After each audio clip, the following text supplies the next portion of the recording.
Hey everybody, welcome back or welcome to my channel. Today's video I'm going to be talking about a psychology disorder commonly known as ADHD. In case you don't know who I am, my name is Michelle and I'm a senior in college getting my bachelor's in psychology. Even though I am getting my bachelor's in psychology, I am not an expert. I am never going to claim to be an expert. I just took a child psychopathology class and I really enjoyed it, and I really just wanted to talk about some mental disorders, just give you some basics of it and some stuff that I learned. So today I wanted to talk about ADHD, and that is the abbreviation for Attention Deficit Hyperactivity Disorder. It's a type of neurodevelopmental disorder. So the three areas of ADHD are inattention, hyperactivity, and impulsivity. By the way, I have Cooper down here. If you see him, just ignore him.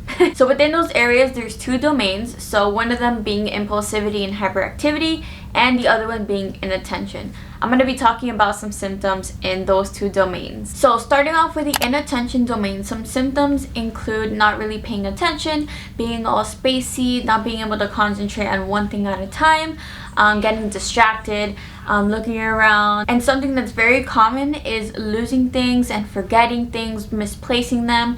That's something that is most commonly seen in kids and adolescents with ADHD. So what it can look like is having a child not really listening to you, being all spacey, forgetting some things, kind of looking around, not really listening or paying attention to things that are going on right in front of them, being distracted by things that are going on, and having like a hard time concentrating. They can also be very forgetful, and they usually don't finish what they start because they get distracted or they end up starting something else and then something else, that kind of thing. So for the hyperactivity and impulsivity domain, so for the hyperactivity and impulsivity domain, you can really commonly see kids that are fidgeting, that are moving around, blurting things out loud, just saying whatever comes to mind, not listening, running here and there. They can talk excessively, they won't sit in one place, and there's a lot of interruption and intruding that the child does.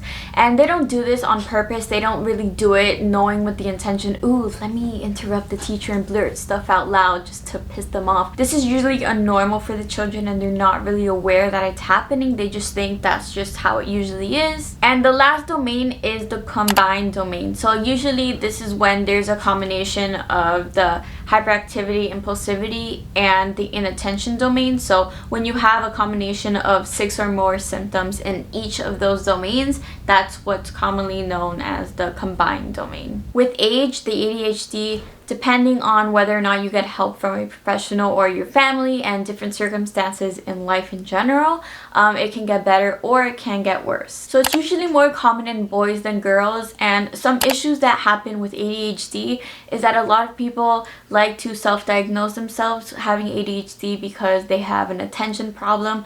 But even though that can be a symptom of ADHD, it does not mean that you have ADHD. Another huge problem is that usually parents bring their child to their pediatrician, who will then give them like a survey, something that's very quick that they can just fill out very quickly in like 15 minutes and then say, hey, your kid has ADHD because they're not paying attention in school and they're blurting stuff out loud. Just having those two symptoms does not mean that you do have ADHD.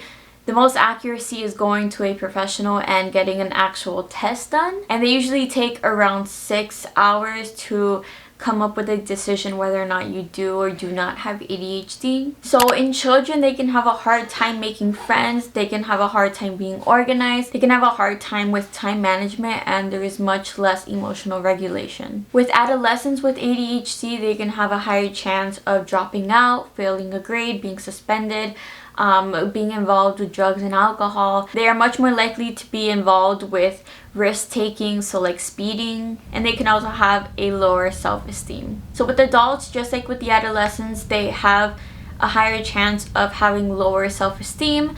There's less of a chance to have a college degree. They usually change jobs a lot, and there's a much higher chance of substance abuse. So even though I did mention those common things that happen with children, adolescents, and adults, it's not set in stone that if an adolescent has ADHD, they're going to fail a grade. Like, it's just something that's commonly seen with people with ADHD. So with ADHD, there is a very high heritability rate, so it's around 80%. So what that means is that if you have parents that have ADHD or have that gene or have genes that factor into ADHD, there is a very high chance that the child will get ADHD as well. It's not 100%, but it's very high. So there's some things that people think that cause ADHD but are actually not true. The first one being sugar. Sugar does not cause ADHD.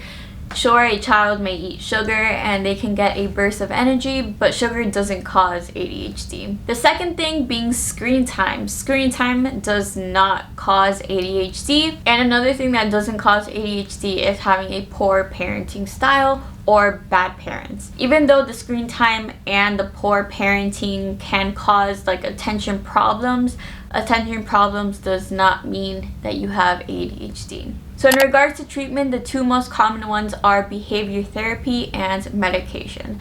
Behavior therapy, I feel, is most beneficial along with a lot of things in life when it is implemented into a child's life the earlier that they can. So the earlier the better. Early intervention is always the best thing that you can do. A lot of people don't like medicine to be a treatment for a mental disorder because they think that it will worsen it or the child will be super dependent on it, they'll be addicted to it. The best treatment out of those two is dependent on the child. If you have a child who doesn't need medication, maybe behavior therapy is just enough for them. But some kids may have ADHD that is more disruptive to their lifestyle and can have a really big impact, so medication is what they personally need. It all depends on the case-by-case scenario. So I know that must have been a lot to take in, so we're just gonna do a quick little overview. So ADHD is attention deficit hyperactivity disorder. It's a neurodevelopmental disorder where there's 3 areas, 2 domains and a combined one, but the first domain being inattention domain and the second one being hyperactivity and impulsivity. And the third one, like I said, is the combined domain. To be diagnosed, you need to go to a professional where they can do a lot of tests and get the most accurate decision and diagnosis for you. Please do not self-diagnose, and just because you may have a hard time paying attention to things doesn't mean that you have ADHD. There's a lot more that goes into ADHD. So that is pretty much the basics of ADHD. I tried to make it as condensed and concise as possible while still being educational and informative. I hope you guys enjoyed this video. I wanted to start a new series and just talk about some psychology disorders that I personally love learning about. So I hope this video was educational and entertaining to you. If you enjoyed it, make sure to leave a thumbs up down below, leave a comment, and if you're new, subscribe and push that bell for post notifications so you'll be notified every single time that I post. So I hope you guys enjoyed this video and I will see you guys in the next one. Bye!